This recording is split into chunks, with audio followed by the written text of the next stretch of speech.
জয় হিন্দ বন্ধুরা, super traders India YouTube চ্যানেলে আপনাদের স্বাগত জানাই।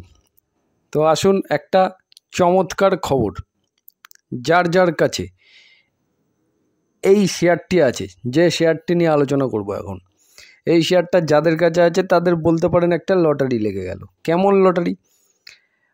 ব্যাক টু ব্যাক তিনটি পজিটিভ নিউজ আছে এই শেয়ারটির ব্যাপারে।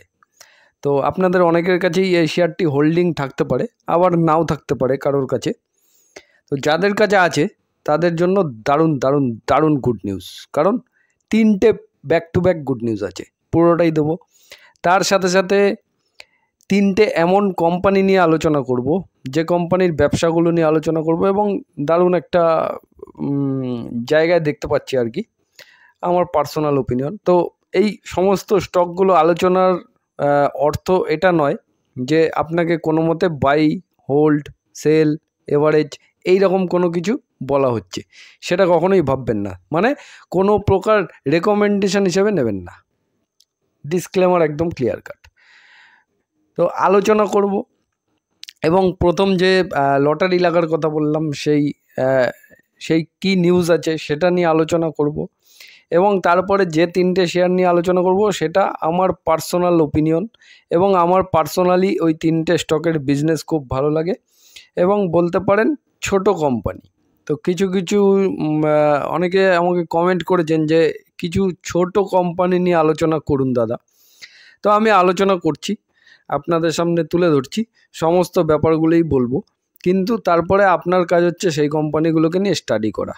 আমার ভিডিও দেখে কোনো প্রকার stock buy, hold, sell recommendation হিসেবে একদমই নেবেন না, কারণ লস হলে আপনার হয়ে যাবে। আর ছোট কোম্পানিতে সবসময় লসের মাত্রাটা সব থেকে বেশি থাকে। তো আপনি যদি একটু মার্কেটে এক্সপার্ট না হন, তাহলে ছোট কোম্পানির দিকে একদমই যাবেন না। মার্কেটে আপনি যদি খুব বেশি দিন না হন, 1 মাস, 2 মাস, 4 মাস, 6 মাস, 1 বছর, এই রকম টাইম ফ্রেমের মধ্যে আপনি থাকেন এবং আপনার মার্কেট সম্বন্ধে ততটা ধারণা নেই, তাহলে সেক্ষেত্রে আমি সর্বদা বলবো আপনি শুধুমাত্র এখন মার্কেটটা আপনার এখন কাজ হচ্ছে শুধুমাত্র মার্কেটটাকে অবজার্ভ করা, এবং মার্কেটে কিভাবে কাজ হয় সমস্ত কিছু শেখা, খুব ভালো করে এডুকেশান নেওয়া, সেটা হচ্ছে মূল বিষয়। তারপরের বিষয় হচ্ছে, যদিও বা আপনার ইনভেস্টমেন্ট করার ইচ্ছা থাকে, তবে সেক্ষেত্রে সঠিক ইনভেস্টমেন্ট করা উচিত এখন আপনার নতুন থাকা অবস্থায় সব সময়ের জন্য, সেটা হচ্ছে মিউচুয়াল ফান্ড অথবা ইটিএফ। এটা হচ্ছে ফার্স্ট। তারপরে কিছুদিন যখন আপনার সময় চলে যাবে, একটু এক্সপিরিয়েন্স হবে, তখন আপনার যাওয়া উচিত লার্জ ক্যাপ স্টক, যে সমস্ত কোম্পানি বড় কোম্পানি এবং মজবুত কোম্পানি, এবং আপনার চোখের চারিপাশে আপনি বিজনেস দেখতে পাচ্ছেন সেই কোম্পানির, এবং সেই বিজনেসগুলো আপনি মনে করছেন যে ভবিষ্যতেও চলবে, এই রকম যে বড় বড় কোম্পানি আছে সেই কোম্পানিগুলোতেই কিন্তু কাজ করা উচিত। তাহলে আশা করি ক্লিয়ার বুঝতে পারলেন আমার কথাটা। আমি একটু এরকম ঝেড়ে কথা বলি বলে অনেকের পছন্দ হয় না, কিন্তু এই কথাগুলো একদম বাস্তব কথা। যখন আপনি এই ছোটোখাটো কোম্পানিতে একটু ভুলভ্রান্তি করবেন, তখন এই কথাগুলো মনে পড়বে যে কেন বলেছিলাম। আমি দীর্ঘদিন ধরে এর আগেও বলে গেছি, তবুও এখন প্রায় 90% মানুষ নেই, সবাই পালিয়ে গেছে। অ্যাকচুয়াল শুধুমাত্র আমি হই বা অন্য কেউ হোক, কারোর ভিডিও দেখে কখনো কোনো শেয়ার কেনা উচিত নয়, সেটা আমি আগেও বলেছি এবং এখনও বারবারই বলবো, এবং এর পরেও আমি যতবারই ভিডিও বানাবো ততবারই আপনাদের সামনে বলবো। এবার মূল কথা হচ্ছে, ম্যাক্সিমাম মানুষের সময় নেই। এই সময় না থাকার জন্য শুধুমাত্র স্টকটা কি দেখাচ্ছে ওই নামটা, ব্যাস, যে জিনিসটা একদম সব থেকে হচ্ছে বাজে কাজ। একদম পরিষ্কার বলে দিলাম, আমার কথা শুনতে খারাপ লাগতে পারে, কিন্তু এটাই বাস্তব কথা, তো জেনে রাখুন। তাহলে এইটা কোম্পানিটার কি অ্যানাউন্সমেন্ট হয়েছে, প্রথম যে কোম্পানিটা বলছি, যেটা লটারি লাগার কথা, এই কোম্পানিটা যাদের কাছে আছে, দারুণ কোম্পানি, মার্কেটে একটা সব থেকে বড় লিডার, আমাদের মার্কেটের এই সেগমেন্টের সব থেকে লিডার, এবং খুব বড় একটা গ্রুপ, ঠিক আছে, এই সমস্ত কিছু। এইবার কি অ্যানাউন্সমেন্ট হয়েছে সেটা হচ্ছে, আজকে এই কোম্পানির বোর্ড মিটিং ছিল, এবং আজকে এই কোম্পানির Q4 রেজাল্টও আছে বটে। Q4 রেজাল্ট আপাতত আমি এই ভিডিওর মধ্যে দিচ্ছি না, আমি আলাদা করে ভিডিও দেবো Q4 রেজাল্টের, ঠিক আছে? সেটা আপনারা পেয়ে যাবেন, হয় রাত্রে পেয়ে যাবেন, নয় সকালে পেয়ে যাবেন, যে কোনো সময় পেয়ে যাবেন। আমি দিয়ে দেবো, যারা দেখার ইচ্ছা দেখবেন, যাদের দেখার ইচ্ছা নেই দেখবেন না, কিছু বলার নেই। কোয়ার্টার রেজাল্ট সবসময় দেখা উচিত, যেটা আমার মনে হয়। তো যাই হোক, এবার কোম্পানির কি 3টে অ্যানাউন্সমেন্ট হয়েছে, 3টে। আচ্ছা, 1 নম্বর অ্যানাউন্সমেন্ট যেটা কি, সেটা হচ্ছে কোম্পানির বোর্ড মিটিংয়ে ডিভিডেন্ড ডিক্লেয়ার করেছে, ঠিক আছে? তো শেয়ার হোল্ডাররা ডিভিডেন্ড পাচ্ছে। সেকেন্ড খবরটা কি আছে?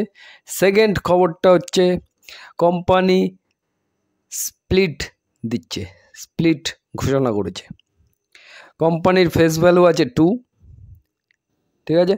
তাহলে সেই ফেস ভ্যালুটা এখন 1 করছে, এটা সেকেন্ড খবর।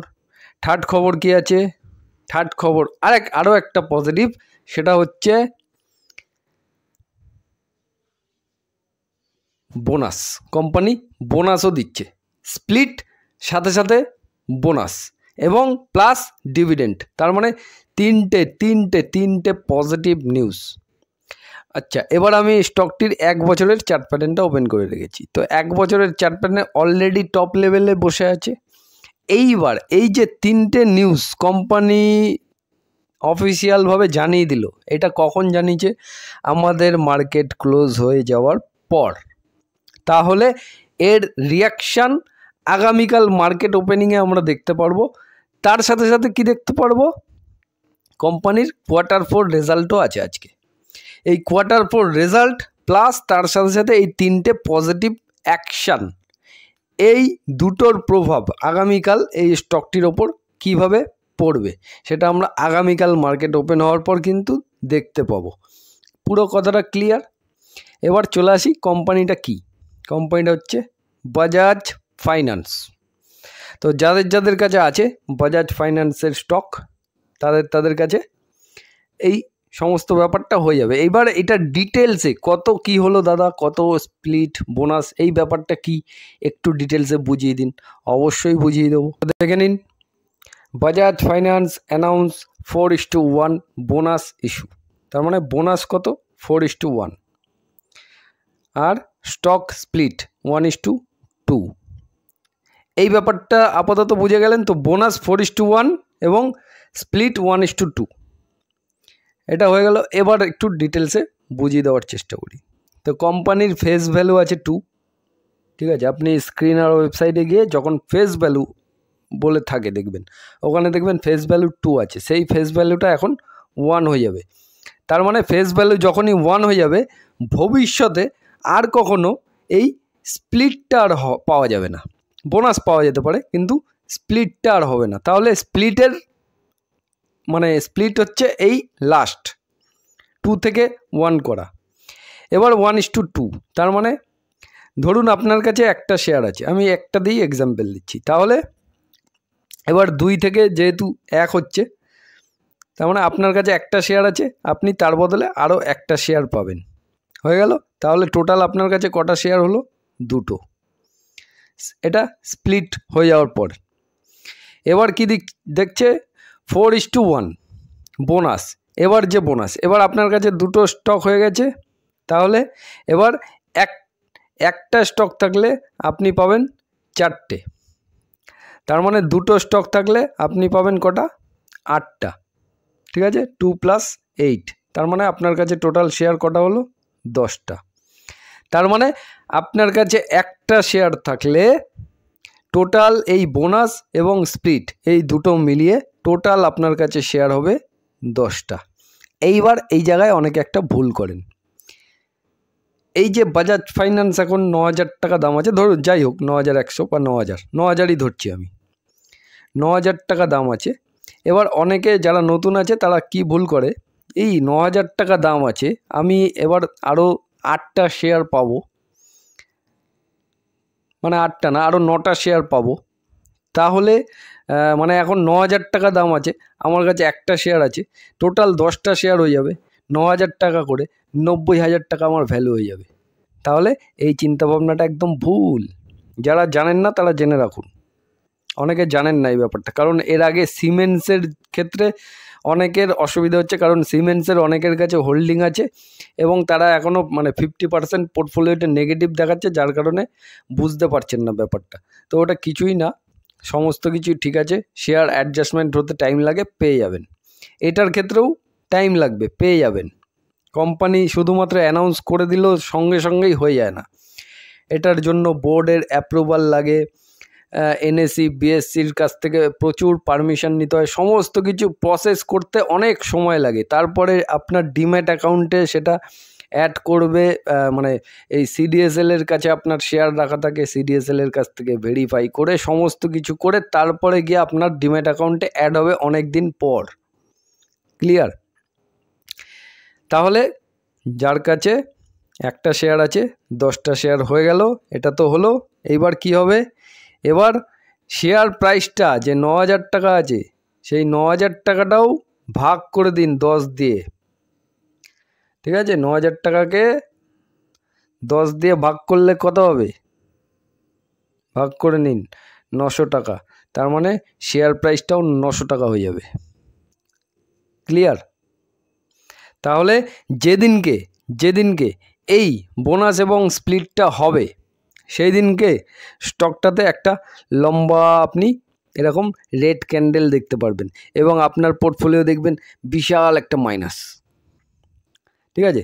এটা হবে কেন? এই সিমেন্টসের ক্ষেত্রে যেটা হয়েছে সেটা আবারও বাজাজ ফাইন্যান্সের ক্ষেত্রেও হবে, কিন্তু সেখানে ঘাবড়ালে হবে না।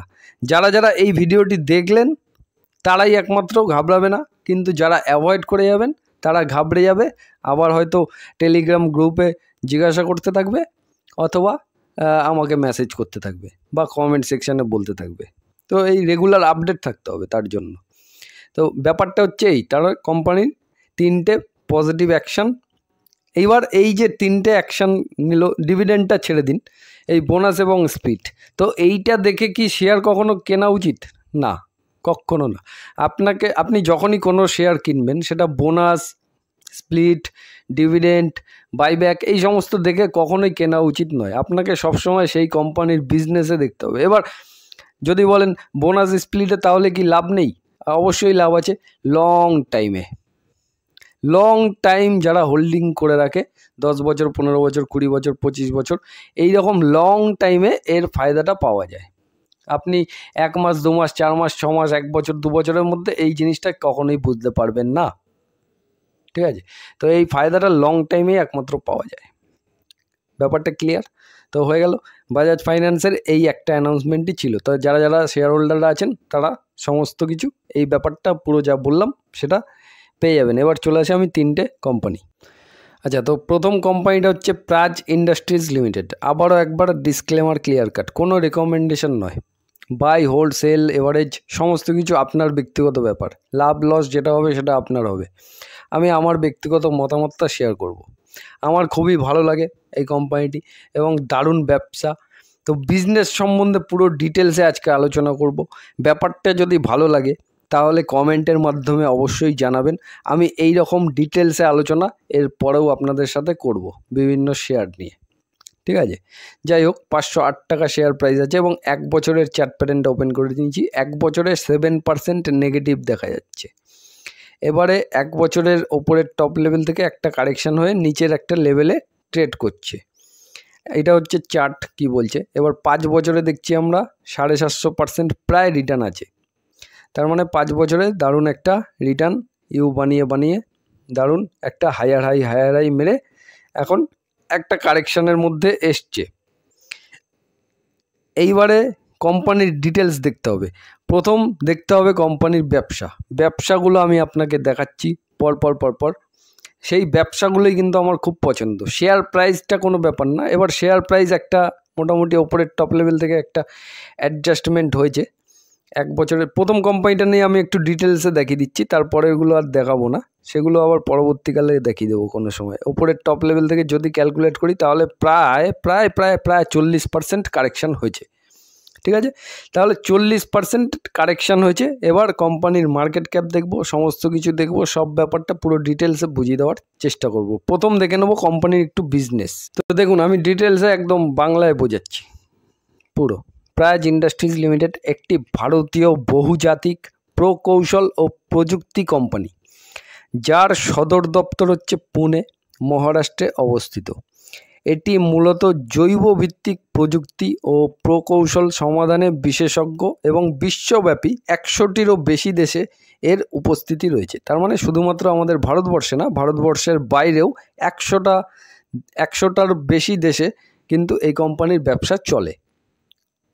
ঠিক আছে, আচ্ছা, কোম্পানি প্রতিষ্ঠিত হয়েছে কত? 1983 সালে। প্রতিষ্ঠাতা কোম্পানির মালিককে প্রমোদ চৌধুরী। সদর দপ্তর পুনে, মহারাষ্ট্র, ভারত। কর্মী সংখ্যা, কোম্পানির কর্মী সংখ্যা কত? প্রায় 1400। আচ্ছা, প্রধান বাজার ভারত, উত্তর ও দক্ষিণ আমেরিকা, আফ্রিকা, দক্ষিণ পূর্ব এশিয়া এবং ইউরোপ। এই জায়গাগুলোয় কোম্পানির ম্যাক্সিমাম বিজনেস চলে। ব্যবসায়িক ক্ষেত্র, কি কি টাইপের ব্যবসা করে কোম্পানি? তো কোম্পানি বায়ো এনার্জি কাজ করে, ঠিক আছে, পূর্ববর্তী 1G এবং উন্নত 2G। ইথানয়েল প্রযুক্তি, এই ইথানয়েল মেন হচ্ছে এই ইথানয়েল, এটাই হচ্ছে মেন ফোকাস, যেটা গভর্নমেন্টও ফোকাস করছে। কমপ্রেসড বায়োগ্যাস, বায়োসিরাপ ইত্যাদি প্রযুক্তি। তারপরে ফার্মাসিউটিক্যাল বিজনেস করে, বায়োটেক এবং নিউট্রাসিউটিক্যাল শিল্পের সাথে উচ্চ বিশুদ্ধতা সম্পন্ন জল ও সিস্টেম সরবরাহ করে। ক্রিটিক্যাল প্রসেস ইকুইপমেন্টেও কাজ করে, তেল ও গ্যাস, পেট্রোকেমিক্যাল, সার এবং রাসায়নিক শিল্পের জন্য reactor, high pressure vessel, heat exchanger ইত্যাদি সরবরাহ করে। ওয়েস্ট ওয়াটার ট্রিটমেন্ট করে কোম্পানি, শিল্প বর্জ্য যে জল, মানে খারাপ জল যেগুলো, সেগুলো পরিশোধন করে, ঠিক আছে, রিডিউস, রিসাইকেল, ঠিক আছে, জিরো লিকুইড এবং সম্পদ পুনরুদ্ধার সমাধান।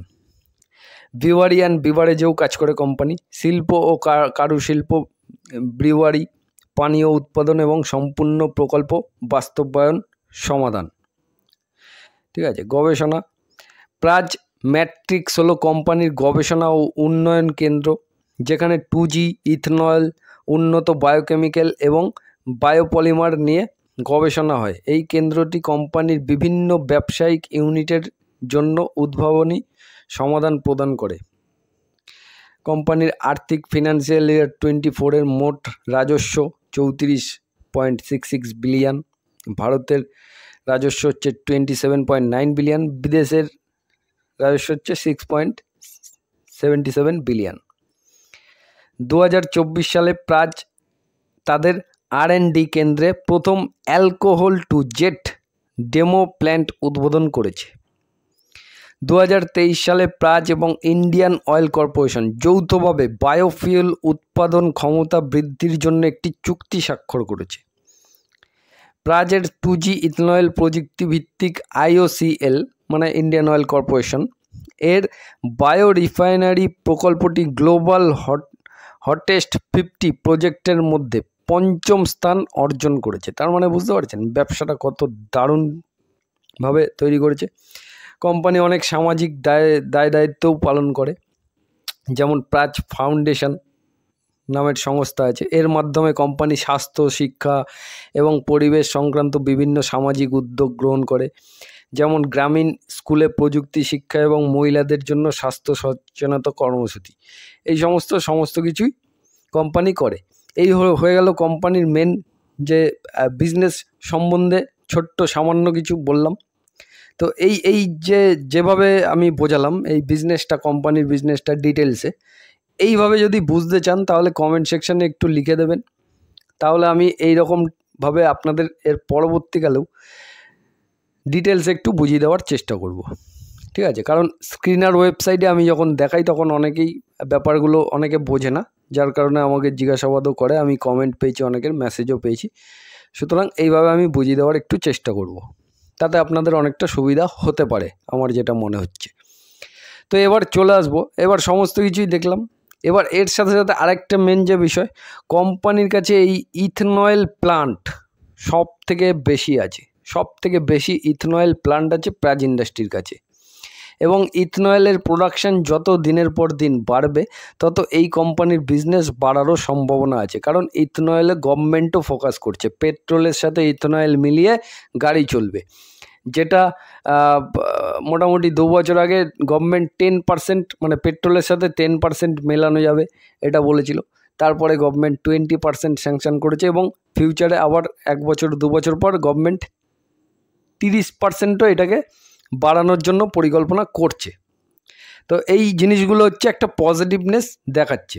এবার যখনই এই মানে পেট্রোলের সাথে যত ইথনয়েল মিলিয়ে গাড়িটা চলবে তত এই কোম্পানিগুলোর ব্যবসা বাড়বে এবং সব থেকে বড় প্ল্যান্ট হচ্ছে এই কোম্পানির কাছে আছে। সুতরাং এবার ইথনয়েলগুলোকে তো মজুত করে রাখতে হবে একটা জায়গায়, তো সব থেকে বড় প্ল্যান্ট যাদের কাছে আছে সেখানে ব্যবসা ভালোই হবে আশা করা যায়। তার সাথে সাথে ইন্ডিয়ান অয়েলের সাথেও কোম্পানির চুক্তি হয়ে গেছে একটা, সমস্ত কিছুই ব্যাপারটা বুঝলেন।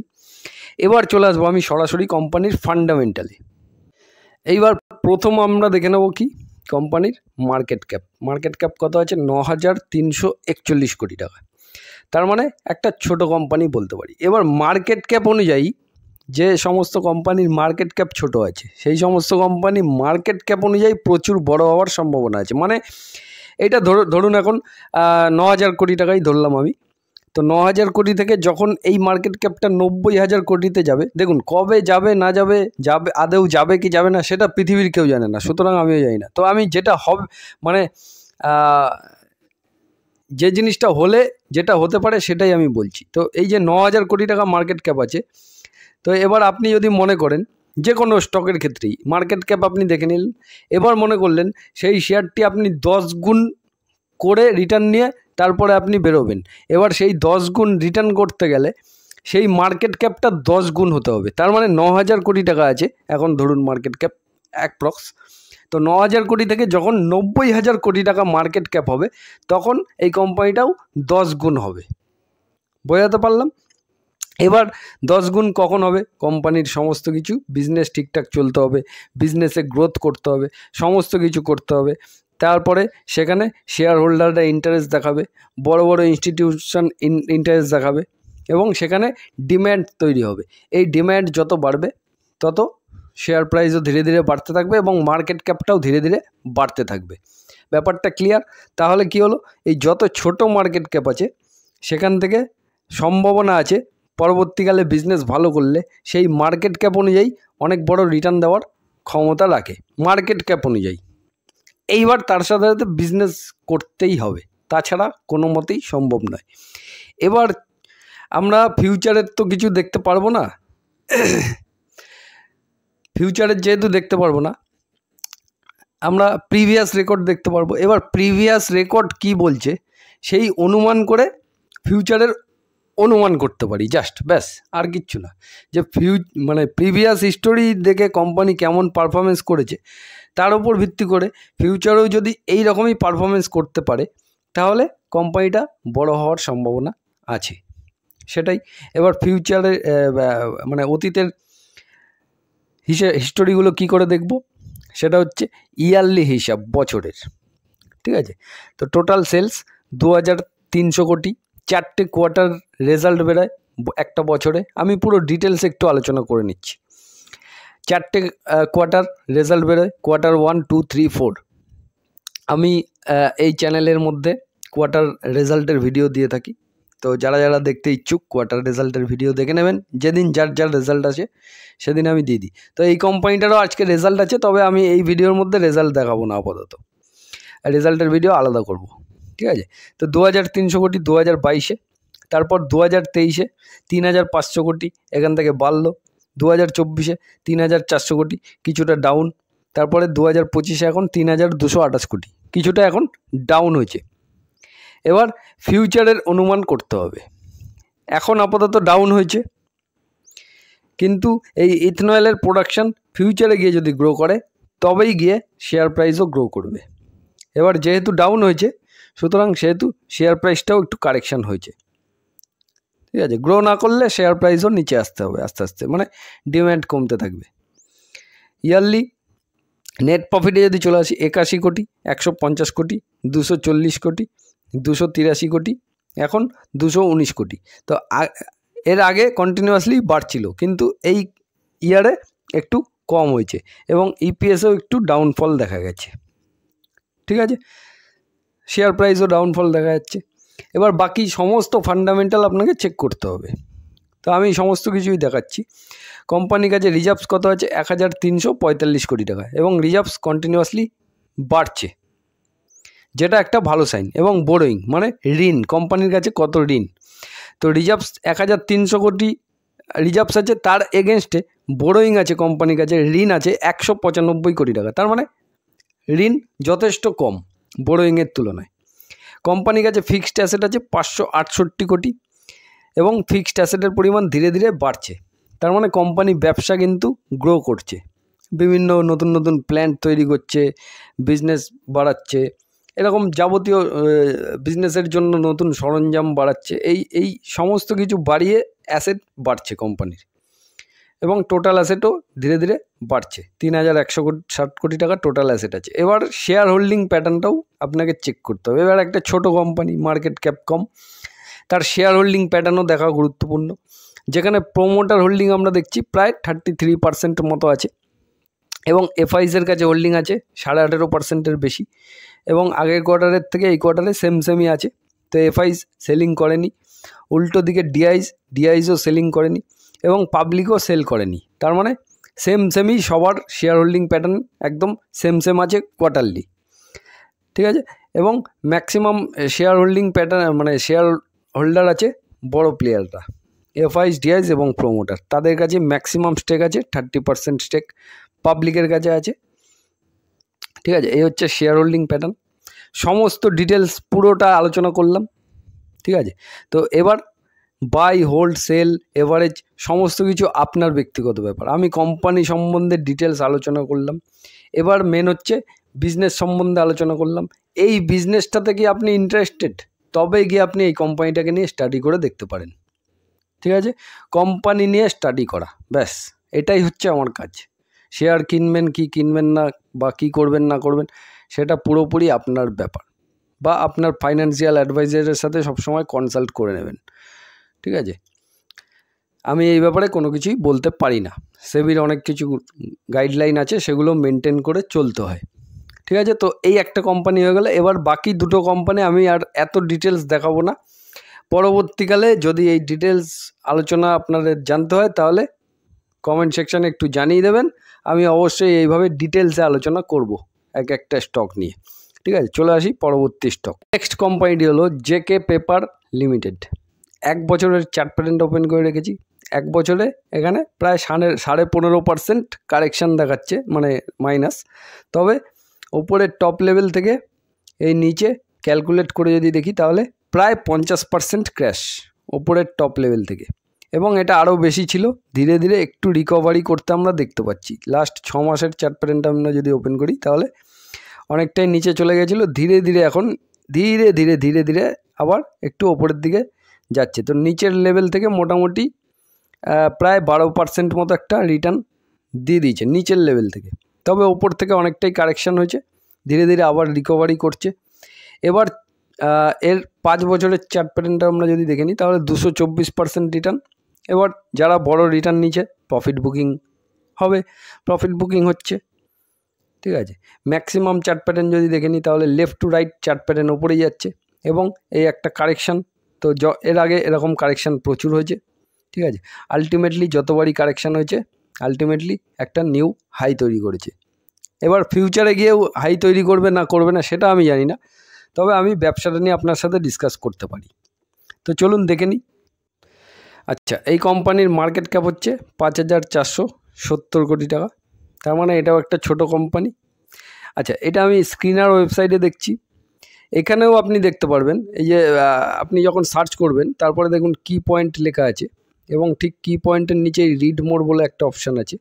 এই রিড মোডটার মধ্যে আপনি যখনই ক্লিক করবেন, কোম্পানির বিজনেস সম্বন্ধে যাবতীয় তথ্য কিন্তু আপনি পেয়ে যাবেন। তো এই কোম্পানি নর্মালি পেপারের কাজ করে। এই যে দেখছেন, প্যাকেজিং পেপার 40% রেভিনিউ জেনারেট করে। ঠিক আছে, office paper copy paper 35% revenue generate করে, ঠিক আছে। এছাড়া writing and printing paper 15% revenue generate করে। এরকম ডিটেলস আদার্স 10% কোম্পানির ব্র্যান্ড কী কী আছে সমস্ত কিছু এখানেও দেখতে পারবেন আপনি, অনেক কিছুই, ঠিক আছে। অনেক কিছু তথ্য আপনি এখানেও পেয়ে যাবেন। তো এগুলো ডিটেলস আপনি দেখে নিতে পারেন। এছাড়া কোম্পানি মানে গুগলেও আপনি সার্চ করবেন অ্যাবাউট জেকে পেপার, অনেক ডিটেলস চলে আসবে, ঠিক আছে। তো সেখান থেকেও কিন্তু আপনি দেখতে পেয়ে যাবেন। খুবই সহজ, এখন মানে আপনার হাতের মোবাইলটি থেকে সমস্ত কিছু সম্ভব আছে জানা, ঠিক আছে। তো যাই হোক, আপাতত বিজনেসটা আমরা দেখি অতীতে কেমন বিজনেস করেছে। 2021 থেকে বছরে 2751 কোটি, সেটা বেড়ে 3900 কোটি, বেড়ে 6400 কোটি, বেড়ে 6659 কোটি, এখন 6747 কোটি। একটা কোয়ার্টার এখনও বাকি আছে, এই কোয়ার্টার 4 রেজাল্টটা এখনও আসেনি। রেজাল্ট যখন আসবে আমি দিয়ে দেবো। তাহলে ইয়ার অন ইয়ার বেসিস রেভিনিউটা বাড়ছে।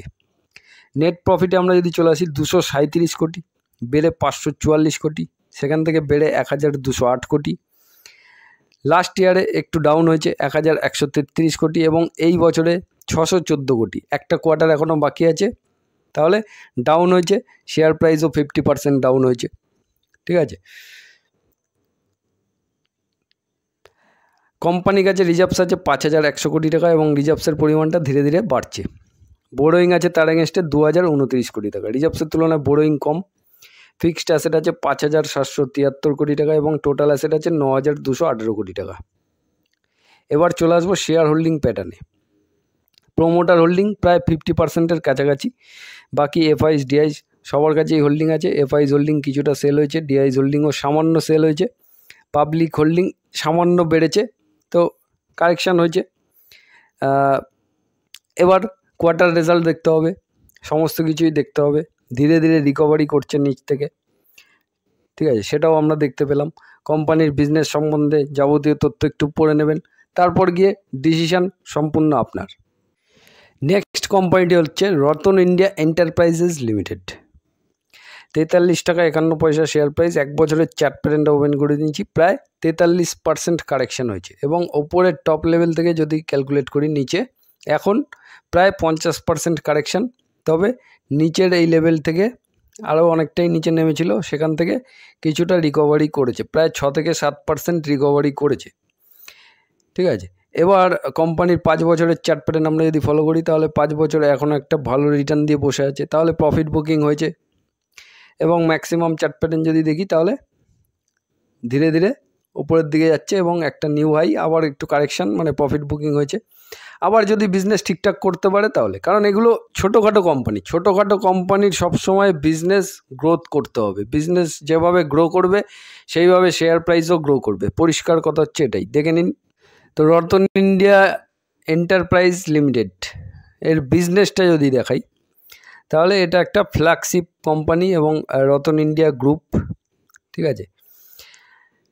কি কি বিজনেস করে কোম্পানি, এই বিজনেসগুলোই আমার খুব পছন্দ। ই কমার্সের বিজনেস আছে কোম্পানির, প্লাস ইলেকট্রিক ভেহিকেলের বিজনেস করে, অ্যান্ড ড্রোন, যেটা একটা ফিউচার ওরিয়েন্টেড দুটো বিজনেস দেখতে পাচ্ছি আমি। ফিউচার ওরিয়েন্টেড বিজনেস, ড্রোন আর একটা ইলেকট্রিক ভেহিকেল, এই দুটো বিজনেস ফিউচার ওরিয়েন্টেড বিজনেস। এবার কোম্পানিটা স্মল ক্যাপ কোম্পানি, ছোটো কোম্পানি। এছাড়া বাকি ডিটেলস সম্পূর্ণ এখানে পেয়ে যাবেন, সেটা একটু দেখে নিতে পারেন। তো কোম্পানি হচ্ছে ছোটো কোম্পানি, মার্কেট ক্যাপ ছোটো, 6000 কোটি টাকা মার্কেট ক্যাপ আছে। এবার ছোটো মার্কেট ক্যাপ, ফিউচার ওরিয়েন্টেড বিজনেসের সাথে যুক্ত আছে। কোম্পানির এবার অতীতের পারফরমেন্স কেমন হচ্ছে, তারপরে অতীতের পারফরমেন্স ঠিকঠাক থাকলে এবং সেটা বেটার করতে পারলে, সার্ভিস ভালো দিতে পারলে কোম্পানি আরও নতুন নতুন অর্ডার পাবে।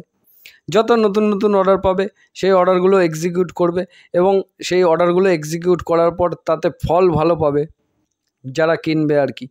তারা ফল যখন ভালো পাবে তখন তাদের একটা নাম তৈরি হবে, এবং নাম যখন তৈরি হবে তখন তাদের বিভিন্ন জায়গা থেকে আরও অর্ডার আসার সম্ভাবনা বেশি থাকে, ঠিক আছে। এবার চলে আসবো আমি একটু ডিটেলস। 2021 থেকে ব্যবসা, 2021-এ ব্যবসা জিরো, সেলস কোনো কিছু নেই। তারপরে 2022-এ 14 কোটি টাকা, ছোট কোম্পানি ছিল, 2022-এ 14 কোটি টাকা সেলস করেছে। 2023-এ দেখুন একেবারে রকেটের মতো গতিতে দৌড়েছে, মানে ছোট কোম্পানি হুট করে একটা বড় অর্ডার পেয়ে গেল, ব্যাস দারুণ একটা রেভিনিউ 4100 কোটি। তারপরে গিয়ে আবার কন্টিনিউ করেছে 5610 কোটি, আবার এখন এই বছরে 7510 কোটি, তার মানে ধীরে ধীরে বাড়ছে। এখনও একটা কোয়ার্টার বাকি আছে, রেজাল্ট আসলে আমি দিয়ে দেবো। তাহলে একটা ছোট কোম্পানি কিন্তু ধীরে ধীরে তাদের ব্যবসাটা ভালোই গ্রো করছে। নেট প্রফিটে আমরা যদি চলে আসি তাহলে 0 ছিল, তারপরে 554 কোটি টাকা নেট প্রফিট, তারপরে মাইনাস নেগেটিভ হয়ে গেছে, তারপরে 424 কোটি আবার নেট প্রফিট, এখন 358 কোটি, একটা কোয়ার্টার এখনও বাকি আছে। ঠিক আছে, এবার ছোট কোম্পানি যখন যখন অর্ডার ভালো আসবে তখন রেভিনিউ নেট প্রফিট বাড়বে, যখন অর্ডার পাবে না রেভিনিউ নেট প্রফিট কমবে, শেয়ার প্রাইসও নিচে আসবে। তো এই রিস্ক, এইটাই হচ্ছে রিস্ক। স্মল ক্যাপের রিস্ক হচ্ছে এটাই। আপনাকে সবসময় বুঝতে হবে ব্যাপারগুলো, কোয়ার্টার রেজাল্ট ফলো করতে হবে, সমস্ত কিছু দেখতে হবে। এবার কন্টিনিউয়াসলি যদি কোম্পানি ভালো পারফর্ম করতে থাকে তাহলে কন্টিনিউয়াসলি শেয়ার প্রাইসটাও সেই জায়গাটা ধরে রাখবে। মানে শেয়ার হোল্ডাররা শেয়ার যদি সেল না করে তাহলে সেখানে শেয়ার প্রাইসটা দাঁড়িয়ে যায়। এবার শেয়ার হোল্ডাররা শেয়ার প্রাইস সেল না, মানে শেয়ারটা সেল না করলে তখন সেখানে একটা ডিম্যান্ড তৈরি হয়, মার্কেটে শেয়ার কম অ্যাভেলেবেল থাকে, তখন সেক্ষেত্রে তার স্টক প্রাইস বাড়তে থাকে। এটা নর্মাল বিষয়, ধীরে ধীরে সমস্ত কিছুই জেনে যাবেন যারা নতুন আছেন। কন্টিনিউ দেখতে থাকুন, ফলো করতে থাকুন, সব বুঝে যাবেন। তো কোম্পানির কাছে রিজার্ভস আছে 1173 কোটি টাকা, এবং রিজার্ভসের পরিমাণটা ধীরে ধীরে বাড়ছে, যেটা একটা ভালো সাইন। এবং বোরোয়িং 1254 কোটি টাকা আছে, বোরোয়িংটাও ধীরে ধীরে বাড়ছে। তবে বোরোয়িং আছে মানে যে খারাপ সেটা নয়, কারণ কোম্পানি ঋণ নিয়ে সেই ঋণটাকে কাজে লাগিয়ে যদি বিজনেসটা বাড়াতে পারে সেটা ভালো। ঠিক আছে, কোম্পানির ফিক্সড অ্যাসেট হচ্ছে 255 কোটি টাকা, ফিক্সড অ্যাসেটের পরিমাণ বেড়েছে এবং টোটাল অ্যাসেটের পরিমাণও বেড়েছে, 3800 কোটি টাকা টোটাল অ্যাসেট আছে। এবার চলে আসবো আমরা শেয়ার হোল্ডিং প্যাটার্ন। এবার ছোট কোম্পানি শেয়ার হোল্ডিং প্যাটার্নে আপনি খুব একটা বেশি পাবেন না বড় প্লেয়ারদের, তবুও প্রোমোটার হোল্ডিং যথেষ্ট ভালো আছে, প্রায় 75%-এর কাছাকাছি প্রোমোটার তাদের স্টেক ধরে বসে আছে, যেটা একটা ভালো সাইন। এবং এফআইসকে আমরা দেখতে পাচ্ছি কন্টিনিউয়াসলি ধীরে ধীরে বাই করছে, এফআইস তাদের হোল্ডিংটা বাড়াচ্ছে। এবং ডিআইস অতটা ইন্টারেস্ট দেখাচ্ছে না, তবু লাস্ট কোয়ার্টারে সামান্য পরিমাণ কিছুটা বাই করেছে। পাবলিককে যদি দেখি, পাবলিকের কাছে 20% স্টেক ছিল, সেখান থেকে একটু কমেছে, আবার এই কোয়ার্টারেও কিছুটা কমেছে। তাহলে পুরো স্টেকটা মোটামুটি এফআইস এবং ডিআইস ধীরে ধীরে কিনছে। দেখা যাক পরবর্তীকালে কেমন পারফরমেন্স করতে পারে, কোয়ার্টার রেজাল্ট চলে এলে আমি দিয়ে দেবো, সেটা দেখে নিতে পারেন। আপাতত এই কোম্পানিগুলো নিয়ে আলোচনা করলাম, সেগুলো কোনো প্রকার বাই হোল্ড সেল এভারেজ এই সমস্ত রেকমেন্ডেশন হিসাবে একদমই নেবেন না, ডিসক্লেমার একদম ক্লিয়ার কাট, কারণ এগুলো সমস্তই ছোট কোম্পানি। তো ছোট কোম্পানি, স্মল ক্যাপ কোম্পানিতে যথেষ্ট রিস্ক থাকে, বারবার আমি একটা কথাই বলে দিচ্ছি, সেই জন্য রিস্ক কখনোই নেবেন না, সবসময় স্টাডি করবেন যারা রিস্ক নিতে চান। এবং কেউ আমাকে কমেন্ট করেছিলেন যে স্মল ক্যাপ কিছু স্টক নিয়ে আলোচনা করার জন্য, যার কারণেই আমি এই ভিডিওটি তুলে ধরলাম। তো ভিডিওটি যদি ভালো লেগে থাকে তাহলে লাইক, কমেন্ট, শেয়ার অবশ্যই করে দেবেন। জয় হিন্দ, বন্দে মাতরম, সবাই ভালো থাকবেন, সুস্থ থাকবেন। রেজাল্টের ভিডিও আলাদা করে দিয়ে দেবো।